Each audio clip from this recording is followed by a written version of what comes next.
بسم الله الرحمن الرحيم الحمد لله رب العالمين والصلاة والسلام على أشرف الأنبياء والمرسلين سيدنا وحبيبنا وقرة أعيننا محمد الصادق الأمين وعلى آله وصحبه أجمعين.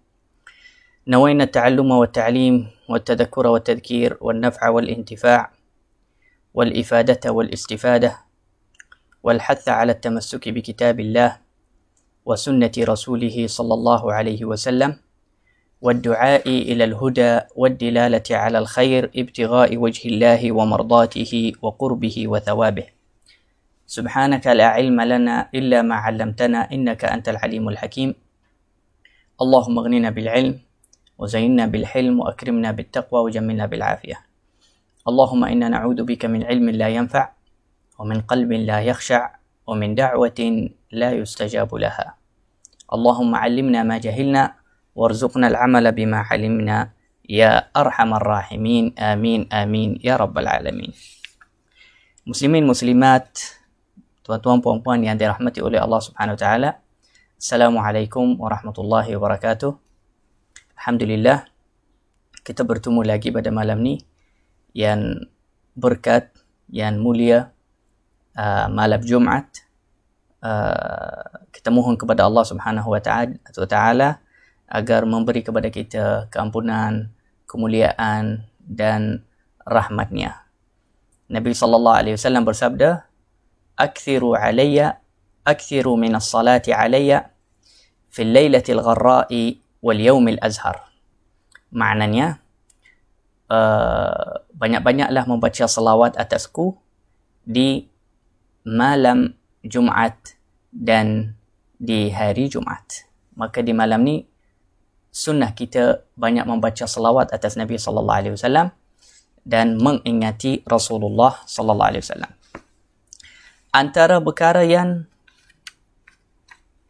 paling mulia kita bacanya dan melakukannya di malam Jumaat atau di hari Jumaat, iaitu bacaan sirah Rasulullah sallallahu alaihi wasallam, syama'il Rasulullah sallallahu alaihi wasallam, sambil membaca selawat atas Nabi Muhammad sallallahu alaihi wasallam. Kita masih bincang sama-sama tentang hijrah Rasulullah sallallahu alaihi wasallam. Kita sama-sama berhijrah dengan Rasulullah, sama-sama bergerak bersama Rasulullah sallallahu alaihi wasallam di dalam sejarahnya dan kehidupannya ini. Seperti mana kita telah belajar sebelum ini, bahwasannya orang Makkah, Abu Jahal dan yang lain-lain, bersungguh-sungguh mencari Rasulullah sallallahu alaihi wasallam. Bahkan setelah mereka gagal, tak berjaya tangkap Rasulullah sallallahu alaihi wasallam, mencegahkan Rasulullah sallallahu alaihi wasallam supaya tidak berhijrah kepada Madinah, maka Abu Jahal menggerakkan semangat orang yang tidak ada semangat pun agar mencari Rasulullah SAW, boleh tahannya atau dia bunuh Rasulullah. Maka Abu Jahal dengan pemimpin Quraisy, mereka letakkan satu upah yang begitu mahal bagi siapa yang tahan Rasulullah SAW atau bunuh Rasulullah sallallahu alaihi wasallam. Mereka letakkan 100 unta bagi orang yang bunuh Rasulullah sallallahu alaihi wasallam atau tahan Rasulullah sallallahu alaihi wasallam. Kalau tahan dua-dua, Abu Bakar dengan Sayyidina Rasulullah, atau bunuh mereka dua-dua, Abu Bakar dan Rasulullah sallallahu alaihi wasallam, dia akan mendapatkan 200 unta. Subhanallah. 200 unta ubah bagi siapa yang bunuh Rasulullah atau tahankan Rasulullah. Ketika itu mencari ke sana ke sini, tidak jumpa Rasulullah sallallahu alaihi wasallam. Tiba-tiba ahli Makkah, ini ajaib, ahli Makkah mereka mendengar hatif. Apa itu hatif? Hatif itu satu suara daripada, boleh jadi daripada jin boleh jadi daripada malaikat. Cuma hatif ini mereka dapat yakin bahawasanya hatif itu daripada golongan jin. Atau hatif itu apa isinya? Hatif itu membaca syair dalam bahasa Arab. Dan isian syair itu memuji Rasulullah sallallahu alaihi wasallam dan memberitahu di manakah Rasulullah SAW sekarang. Syair itu isinya, jazallahu rabban nasi khaira jazaihi rafiqaini qala khaymata ummi ma'badi huma nazala bil birri thumma tarahala fa aflaha man amsa rafiqu Muhammadi. Artinya, semoga Allah Subhanahu wa taala membalas dengan balasan yang baik kepada dua berteman yang tidur qailulah di kaimah macam bunduk atau kaimah, Ma'bad. Satu wanita namanya Ma'bad. Khaimahnya di tengah perjalanan, kampungnya di tengah antara Makkah dan Madinah. Huma nazala. Kemudian hatif itu jin berkata, mereka ini berdua, mereka turun dengan kebaikan di khaimah Ma'bad. Kemudian mereka bersambung jalanan mereka. Maka aflaha man amsa rafiqu Muhammadi. Maknanya, aflaha. Alangkah baiknya, alangkah mulianya yang menjadi teman kepada Muhammad sallallahu alaihi wasallam. Maka ketika itu orang kafir mendengar hatif itu daripada jin, terus dapat tahu di manakah sekarang Muhammad dan Abu Bakar. Sebelum ni mereka tidak tahu. Mereka cari tak jumpa. Lepas mereka mendengar hatif itu daripada jin, mereka kata, kita dah tahu sekarang Muhammad dan Abu Bakar di mana. Mereka sudah sampai di Khaimah Ma'bad. Khaimah Ma'bad masyhur. Sampai ahli Makkah pun tahu Ma'bad itu. Seorang wanita yang sangat mulia dan masyhur di golongan orang kampung dia. Di orang kampung di kampung Ma'bad. Ma'bad ini kiranya seorang wanita yang macam pemimpin atau orang yang seorang wanita yang sangat mulia lah di tengah masyarakatnya. Maka orang kafir di waktu tu, ahli Makkah, terus mendapat tahu di manakah sekarang Muhammad dan Abu Bakar Siddiq radhiyallahu anhu. Dan sebelum itu, sebelum hatif ini daripada jin, ahli Makkah semua tidak ada siapa-siapa dapat tahu di manakah sekarang Muhammad dan Abu Bakar. Hatta lepas Rasulullah SAW dan Sayyidina Abu Bakar baru keluar daripada Makkah, pergi kepada Gua Thawr, Abu Jahal datang menuju kepada rumah Sayyidina Abu Bakar Siddiq. Sebab kalau kita masih ingat, sebelum tu kan mereka rancang nak bunuh Rasulullah di rumahnya. Tapi Rasulullah keluar, dan lepas dia keluar pergi kepada rumah Abu Bakar, lepas tu pergi kepada Gua Thawr. Jadi dibagi, lepas masuknya waktu subuh, Abu Jahal dengan remaja-remaja yang dia bawa untuk membunuh Rasulullah, jumpa rumah Rasulullah ada Ali sahaja, Rasulullah tak ada. Mereka cari tak jumpa. Jadi mereka terus menuju kepada rumah Abu Bakar, kawan baik Rasulullah. Mereka kata, pasti Muhammad di sana. Kalau Muhammad tak ada di sana, kita akan tahankan Abu Bakar sebab Abu Bakar kawan baik Muhammad. Dia tahu di manakah Muhammad. Cuma Abu Jahal dengan beberapa orang bersamanya datang kepada rumah Sayyidina Abu Bakar Siddiq dan ketuk pintu. Keluar Sayyidatina Asma binti Abi Bakar radhiyallahu anha. Asma ini, kalau kita masih ingat juga, dialah yang setiap hari hantar makanan untuk Rasulullah dan Abu Bakar di Gua Thawr. Tapi selepas Rasulullah dan Abu Bakar keluar daripada Gua Thawr, hatta Asma sendiri dia tak tahu mereka sekarang dah sampai mana, Rasulullah dan Abu Bakar. Jadi Abu Jahal rasa geram kerana gagal, tak dapat tahan Rasulullah SAW dan Abu Bakar. Dia pergi menuju kepada rumah Abu Bakar. Dia tanya Asma, mana ayah kamu? Sebab dia kata, yani Abu Jahal dia rasa anak Abu Bakar pasti mereka tahu di mana Rasulullah, di mana ayah mereka. Jadi dia akan paksa mereka cerita di mana ayah kamu sekarang. Cuma Sayyidatina Asma jawab kepada Abu Jahal, dia kata, aku tidak tahu. Abu Jahal tanya, mana ayah engkau? Abu Bakar. Asma kata, aku tak tahu. Di waktu itu, Sayyidatina Asma radhiyallahu anha dia cerita, dia kata waktu itu Abu Jahal rasa geram dan marah sehingga dengan jawapannya, dia kata tak tahu, dia tak dapat jawapan yang dia nak tahu mana sekarang Abu Bakar dan Rasulullah. Dia angkat tangannya dan tampar Sayyidatina Asma dengan tangannya, dan tangan Abu Jahal besar. Dia tampar Sayyidatina Asma sampai anting-anting itu yang bergantung dekat telinga Sayyidatina Asma tu koyak dan jatuh dari badannya.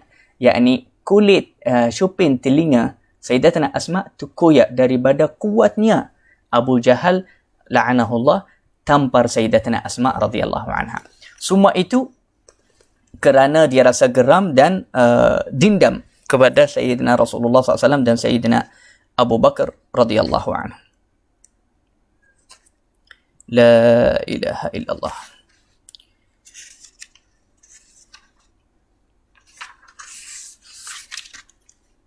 Kemudian Rasulullah sallallahu alaihi wasallam, yakni kita sekarang nak terangkan apa maksud hatif daripada jin itu. Yang dia kata al-jin, para jin mereka kata dua teman turun sebagai tetamu di sisi Ma'bad, dan mereka turun dengan kebaikan, membawa kebaikan. Mereka untullah yang menjadi teman Muhammad sallallahu alaihi wasallam. Siapakah Ma'bad? Dan apa cerita Rasulullah SAW menjadi tetamu Ma'bad di dalam perjalanan hijrah kepada Al-Madinah?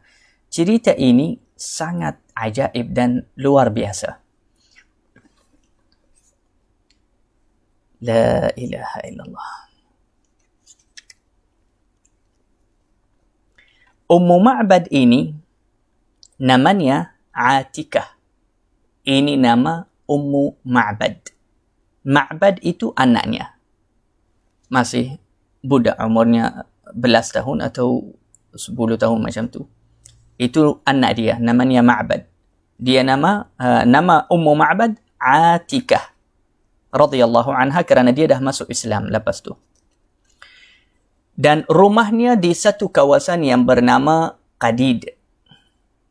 Sama nama kampung atau taman yang dia tinggal di sana namanya Qadid. Qadid ini di tengah antara Makkah dan Madinah. Di tengah perjalanan Makkah dan Madinah.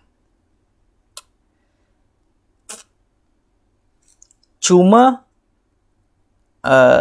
rumah Ma'bad, yakni tengah antara Makkah dan Madinah, cuma dia lebih dekat kepada Al-Madinah.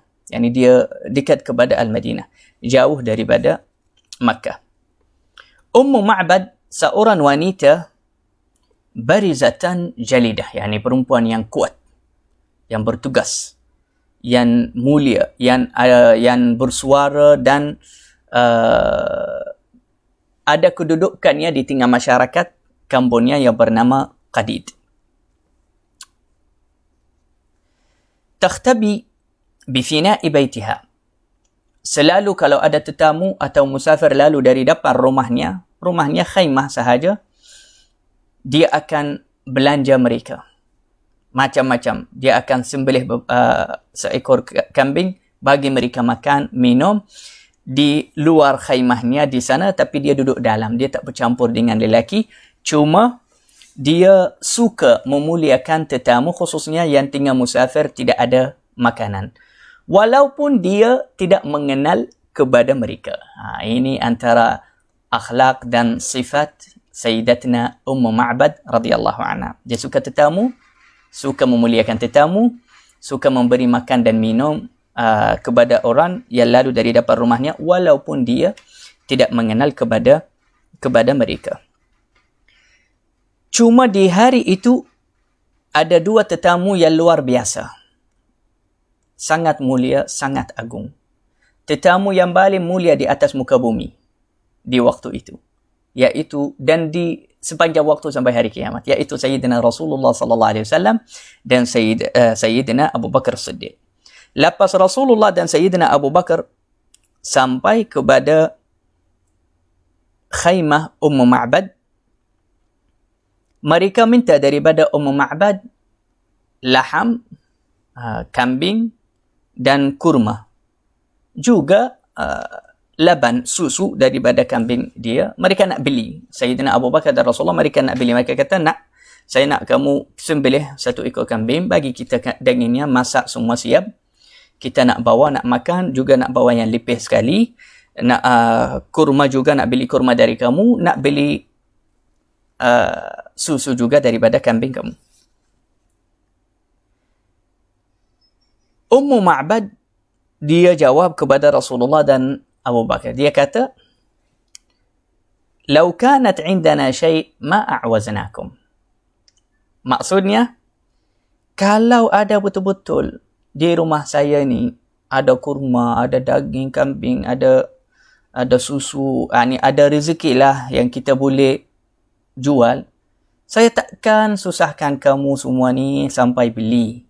Bahkan saya akan memberi kepada kamu free. Saya suka tetamu dan saya suka memuliakan tetamu. Itu akhlak Sayyidatina Ummu Ma'bad. Cuma di tahun itu, subhanallah, Allah takdirkan kampung Ummu Ma'bad berada di dalam kesusahan dan kelaparan yang begitu teruk di waktu itu. Jadi rumahnya sangat miskin waktu itu. Di dalam rumah tak ada apa-apa. Kambing-kambing yang ada di dalam rumah pun semua yang sakit, yang kurus, tak ada daging bagus, tak ada susu di dalam dekat kambing. Kurma pun tak ada di dalam rumah. Jadi keadaannya sangat miskin di waktu itu, Ummu Ma'bad. Cuma Rasulullah sallallahu alaihi wasallam terlihat di khaymah Ummu Ma'bad ada seekor kambing yang sangat kurus dan macam sakit, macam tu dan tua. Nabi SAW dia kata, apa itu? Dia kata, ini seperti mana kamu melihatlah. Tengok, kambing yang sangat tua, yang sangat kurus. Rasulullah SAW kata, ada tak dalamnya susu? Ummu Ma'bad kata, dia sakit sangat. Kambing ini kurus. Sampai tak boleh, sebab itu dia tak ikut kambing-kambing yang lain. Sebab suami Ummu Ma'bad waktu tu dia keluar membela kambing. Dia keluar bela kambing, jaga kambing di luar. Tak balik. Dia akan balik waktu petang. Yang ini waktu subuh. Waktu yang ini macam hampir dekat dari waktu 3 hari. Dia kata, dia lemah, tua, sampai tak ikut kambing-kambing yang lain. Macam mana ada susu di dalamnya? Maka Rasulullah sallallahu alaihi wasallam dia minta izin daripada Ummu Ma'bad. Dia kata, "Ata'dhanina fi hilabiha?" Adakah kamu memberi izin aku memerah susu daripada kambing ini? Ummu Ma'bad kata, "Wallahi ma darabaha min fahlin qat fa sya'nak." Demi Allah, kambing ini sangat tua dan kurus, tidak ada apa-apa susu dalamnya, tapi kalau kamu nak cuba silakan je. Jadi bagi dia, cubalah kalau ada susu apa-apa. Maka Rasulullah sallallahu alaihi wasallam suruh anak dia yang Ma'bad tu bawa kambing itu kepada saya. Lepas dia bawa kambing depan Rasulullah, Rasulullah letak tangan kanannya belakang kambing. Dan Rasulullah SAW letak kaki kirinya dekat timbak susunya, timbak susu kambing. Kemudian Rasulullah SAW membaca doa dan membaca bismillah. Rasulullah kata bismillah, Allahumma barik lana fi syatina fadarrat. Allahumma, ya Allah letakkanlah keberkatan di dalam kambing ini. Maka dengan otomatik dengan terus tempat susunya penuh, berkembang dan jadi penuh dengan susu. Dan kambing itu terus jadi kambing yang berisi dagingnya. Terus jadi Masya Allah sihat. So, tadi dia kurus, sekarang jadi sihat. Dan susunya Masya Allah jadi malan, penuh. Fadarrat wajtarrat watafahajat. Lepas Rasulullah SAW baca doa itu, tempat susu kambing berkembang dan penuh dengan susu sehingga kambing menjauhkan dua-dua kakinya kerana timba susunya terlalu besar jadi oleh keberkatan doa Rasulullah sallallahu alaihi wasallam. Lepas tu Rasulullah SAW minta Ma'bad, bagilah satu inak, satu bekas atau satu biriu yang besar yang cukup untuk 10 orang, 7 orang. Perkara ni semua terjadi di depan mata Ma'bad. Ma'bad nampak, ajib, luar biasa lelaki ni. Siapa? Dia tak pernah nampak Rasulullah, tak pernah kenal Rasulullah, tak pernah dengar apa-apa tentang Rasulullah. Dia kata, belik, dia letak tangannya sahaja, dia baca doa, terus keluar susu. Lelaki ni luar biasa. Pasti ada ceritanya. Maka Ma'bad bagi Rasulullah SAW bekas itu yang besar. Rasulullah SAW memerah susu daripada kambing sendiri Rasulullah SAW. Lepas Rasulullah SAW penuhkan bekas itu atau biriu itu, Rasulullah SAW serahkan susu itu kepada Ma'bad. Dia suruh Ma'bad minum. Ma'bad kata, tak, kamu yang keluarkan, oleh keberkatan kamu susu ni keluar. Kamu yang minum terlebih dahulu. Rasulullah SAW kata, tidak.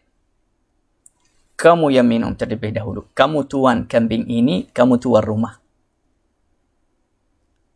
Maka dia minum ikut arahan Rasulullah SAW. Dia minum sehingga kenyang. Minum beberapa kali sampai habis. Rasulullah SAW asyik memerah susu lagi tak habis-habis. Lepas tu Rasulullah SAW kasih semua yang ada bersamanya. Sayyidina Abu Bakar dan Amir bin Fuhairah. Dan anak Ma'bad. Dan semua yang ada di waktu tu, jiran Ma'bad, minum sampai selesai, sampai kenyang.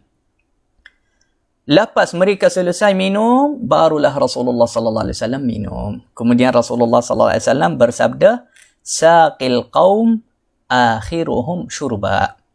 Orang yang tuang air kepada sebuah kaum, seharusnya atau sepatutnya dia minum yang terakhir sekali. Yang last. Itu antara sunnah dan adab. Yani kita kalau jadi tuan rumah atau kita yang kasih air kepada orang, adabnya dan sunnahnya kita minum yang terakhir. Bagi orang minum dulu sampai selesai, sampai habis, barulah kita minum selepas mereka. Selepas tu Rasulullah SAW memerah susu lagi. Lepas selesai mereka minum sampai kenyang, Rasulullah SAW memerah susu lagi sehingga penuh. Kemudian Rasulullah SAW tinggalkan bekas atau biriu itu di sisi Sayyidatina Ma'bad, yani sebagai hadiah untuk Ma'bad radhiyallahu anha. Ma'bad radhiyallahu ta'ala anha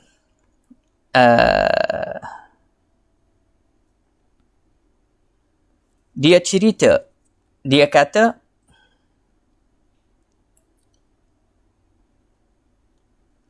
هذه الشاة بقيت إلى خلافة سيدنا عمر. Kambing itu dia masih hidup, dia dapat hidup Masya Allah dengan sihat dan tak pernah kurang susunya, tak pernah berhenti, asyik ada susu sahaja dan sentiasa sihat. Walaupun dia tidak keluar dengan kambing-kambing yang lain makan di luar, susunya selalu ada sehingga zaman khilafah Sayyidina Umar bin Al-Khattab. Sehingga zaman khilafah Sayyidina Umar bin Al-Khattab, iaitu tahun 17 Hijrah atau 18 Hijrah. Lama sangat yakni umur kambing itu, dan subhanallah sepanjang tahun itu kambing itu masih ada susu dan mereka masih minum daripada susu itu, susu kambing itu.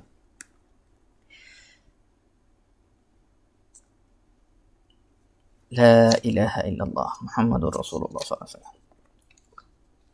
Dan susu itu, kambing itu dapat hidup sehingga zaman Sayyidina Umar bin Al-Khattab di dalam tahun Amar Rimadah.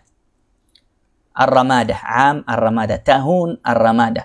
Tahun Ar-Ramadah ni, tuan-tuan puan-puan yang dirahmati oleh Allah Subhanahu Wa Taala, dia adalah tahun yang sangat susah dalam zaman Sayyidina Umar bin Khattab. Orang Islam sangat lapar di tahun Ar-Ramadah. Tak ada makan, tak ada minum. Sangat susah. Keadaan mereka sangat susah. Hatta mereka kata kesusahan itu sehingga binatang-binatang yang bahaya turun daripada gunung, keluar daripada hutang, pergi di tengah Madinah mencari makanan. Tak ada makanan. Subhanallah. Sehingga orang Islam, sahabat Nabi sallallahu alaihi wasallam, mereka sembelih seekor kambing, kemudian mereka buang dagingnya kerana dagingnya sangat busuk, kerana kambing itu tak pernah makan apa-apa atau makan makanan yang kotor. Jadi sampai begitu, dan angin sentiasa kuat di waktu itu membawa basir atas mereka. Sebab itu nama tahun itu tahun Ar-Ramadah. Jadi sehingga tahun itu yang sangat susah, subhanallah, kambing Ummu Ma'bad ini, ya Rasulullah SAW contohnya, dia dapat hidup sampai tahun itu. Jadi orang yang lain semua lapar, Ummu Ma'bad masih minum susu daripada kambing itu. Oleh keberkatan telapak tangan Rasulullah sallallahu alaihi wasallam. Sayyidina Umar bin Al-Khattab di Am Ar-Ramadah itu bersumpah, dia kata, aku takkan minum susu dan makan daging sehingga rakyatku ini semua dapat senang seperti saya. Ini daripada ikhlas seorang pemimpin dan kasih sayang seorang pemimpin kepada rakyatnya. Lepas tu Sayyidina Umar bin Al-Khattab dia beristisqa, memohon kepada Allah Subhanahu Wa Taala, melakukan salat sunnah istisqa, iaitu salat sunnah yang memohon daripada Allah turunkan hujan. Tetapi mereka salat beberapa kali tak turun hujan. Beberapa kali mereka salat tak turun hujan. Maka datangnya Sayyidina Ka'ab. Sayyidina Ka'ab datang kepada Sayyidina Umar, dia kata, Ka'ab ini daripada dulu dia Yahudi tapi dia masuk Islam, dia ulama Yahudi. Dia kata, dahulu kita Bani Israel, kalau jadi keadaan macam ni, kita akan bertawassal dengan keluarga para anbiya, anak Nabi atau baci Nabi atau saudaranya, orang yang rapat dari keluarga Nabi, kita akan gunanya baca doa oleh dia, suruh dia yang baca istisqa, Allah akan turunkan hujan. Maka Sayyidina Umar dia kata, ini baca Rasulullah sallallahu alaihi wasallam, Al-Abbas, kita akan menunjuk kepada Al-Abbas. Kemudian Sayyidina Umar bin Al-Khattab pergi kepada Sayyidina Al-Abbas di waktu pagi. Dia ketuk pintu. Al-Abbas baca Rasulullah sallallahu alaihi wasallam. Dia kata, siapa? Umar bin Al-Khattab jawab, aku Umar. Al-Abbas kata, apa hajatmu? Nak apa? Umar bin Al-Khattab kata, keluarlah wahai baca Rasulullah, sehingga kita bertawassal denganmu kepada Allah, agar Allah menurunkan hujan kepada kita. Maka Al-Abbas kata kepada Umar, okey, masuk duduk dulu. Lepas tu Al-Abbas panggil Bani Hashim, saudaranya dan keluarga Rasulullah SAW. Terutama Sayyidina Ali bin Abi Talib dan Al-Hasan dan Al-Husain. Dia suruh mereka semua pergi mandi, pakai baju yang cantik, yang baik, yang bersih. Lepas mereka datang ke badannya, dia keluarkan minyak wangi. Al-Abbas, dia wangikan mereka semua. Kemudian dia keluar, dia suruh Ali jalan depan dia, Al-Hasan dan Al-Husain sebelah kanan dan kirinya. Dan Banu Hashim, keluarga Bani Hashim, iaitu keluarga Rasulullah SAW, semua belakang Al-Abbas. Kemudian Al-Abbas suruh Sayyidina Umar, jangan ada siapa-siapa bercampur dengan kita. Biar kita, keluarga Rasulullah SAW, saudara Rasulullah SAW, naik kepada Al-Mimbar dan kita yang baca doa dan kamu semua baca amin. Maka Sayyidina Umar bin Khattab, dia kata, okey. Selepas tu Al-Abbas radhiyallahu an, dia pergi kepada musalla, yang timbak istisqa. Kemudian dia baca Alhamdulillah, baca doa kepada Allah Subhanahu wa Ta'ala. Subhanallah. Sayyidina Jabir, sahabat Nabi SAW juga. Beliau berkata, Ma barihna hatta sahhatis sama'u alaina sahha. Kami belum lagi sempat balik kepada rumah. Kita belum lagi sampai kepada rumah kami masing-masing. Melainkan air hujan sudah membasahkan kita dan basahkan jalan, dan air penuhkan lorong-lorong Madinah sehingga tangan kaki kita masuk lemas di dalam air, di dalam perjalanan kita kepada rumah.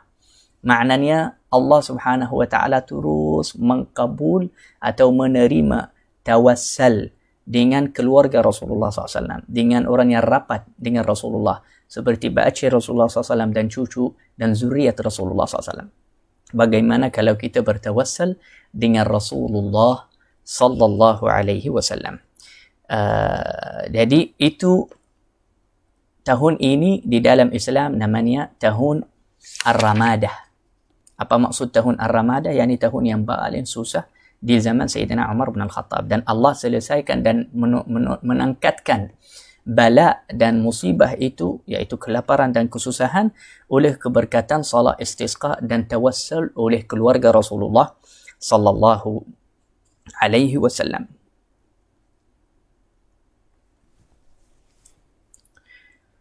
La ilaha illallah Muhammad Rasulullah sallallahu alaihi wasallam. Ummu Ma'bad berkata, Kunna nahlibuha sabuhan wa ghabuqa, ay bukratan wa asyiyah. Dia cerita tentang kambing itu. Dia kata, kami hatta di dalam tahun yang kesusahan itu, yang lapar, kita setiap hari memerah susu dari kambing itu di pagi dan di malam. Yakni di dalam satu hari 2 kali keluarkan susu atau memerah susu daripada kambing itu. Wa ma fil ardi qalilun wala kathir. Dan di waktu itu tidak ada siapa-siapa pun yang senang atau mudah mencari kambing yang ada susu.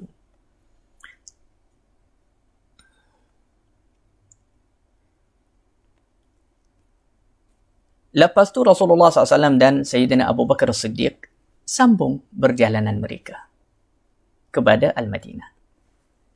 Balik di waktu petang, balik. Suami Ummu Ma'bad, ada bahagian ulama kata tidak tahu namanya apa, tapi ada bahagian ulama kata namanya Abdullah, ada ulama kata namanya Khanis. Walhasil namanya suami Ummu Ma'bad. Suami Ummu Ma'bad ini radhiyallahu anhu, sebab dia masuk Islam juga sekali dengan Ummu Ma'bad. Lepas dia balik kepada rumah, dia terkejut. Dia nampak kambing itu dah keadaannya lain. Dia nampak ada susu di rumah. Dia tanya Ummu Ma'bad, dia kata,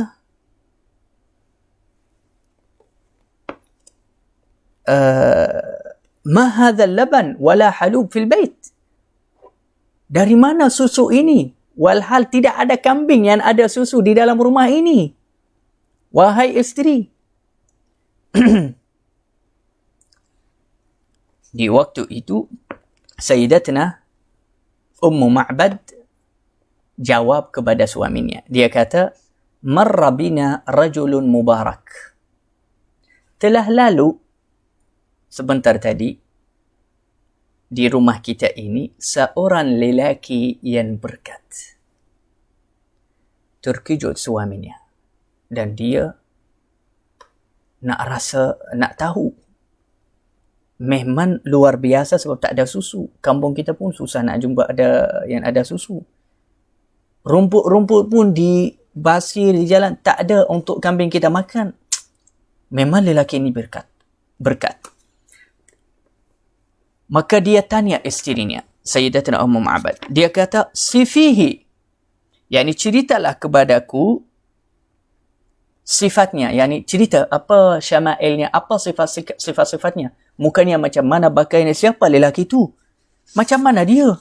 Cuba cerita kepada saya tentang sifatnya. Ummu Ma'bad di waktu itu, dia memula ceritanya dan ceritanya menceritakan sifat Rasulullah SAW dengan cara yang sangat dahsyat. Dan hadis Ummu Ma'bad ini ada di dalam kitab sirah, juga ada di dalam kitab syama'il. Dan hadis Ummu Ma'bad ini antara hadis yang amat penting dan sangat bermanfaat. Dan luas ilmunya tentang sifat syama'il dan sifat Rasulullah sallallahu alaihi wasallam.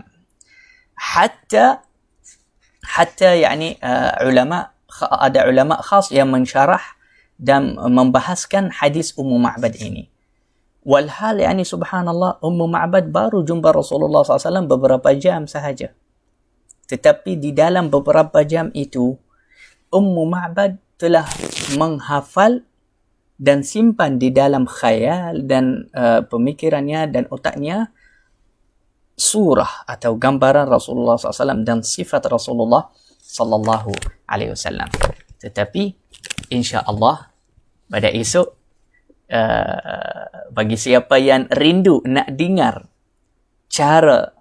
bagaimana cara Sayyidatina Ummu Ma'bad mencerita kepada suaminya tentang sifat Rasulullah sallallahu alaihi wasallam, ikutilah kuliah kita ini esok insya-Allah.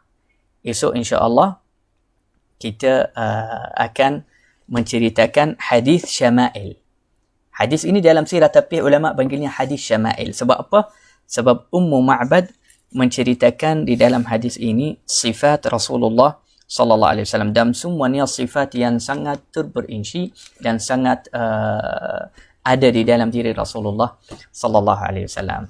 Semoga Allah Subhanahu wa taala mengampunkan dosa kita, menjadikan kita antara hamba-hambanya yang mulia, menerima dan mengabulkan amalan kita, menjadikan kita antara umat Nabi sallallahu alaihi wasallam yang mencintai Rasulullah sallallahu alaihi wasallam, yang sentiasa merasa rindu kepada Rasulullah SAW dan membantu syariat Rasulullah SAW dan agama Rasulullah SAW menjadi asbab yang menyebarkan akhlak dan sunnah dan ilmu Rasulullah SAW. Ya Allah, dekatkanlah kita daripada Rasulullah, penuhkanlah hati kita dengan cinta Rasulullah SAW. Gembirakanlah hati Rasulullah SAW daripada kita. Ya Allah, Ya Allah, Ya Allah, jadikanlah perbuatan kita, amalan kita, perkataan kita dan zahir dan batin kita semuanya memasukkan rasa gembira, menggembirakan hati Rasulullah sallallahu alaihi wasallam. Jadi kita antara asbab Rasulullah SAW gembira, Rasulullah ridha atas kita. Ya Allah, Ya Allah, Ya Allah. Sallallahu ala sayyidina Muhammad wa ala alihi wa sahbihi ajma'in, walhamdulillah.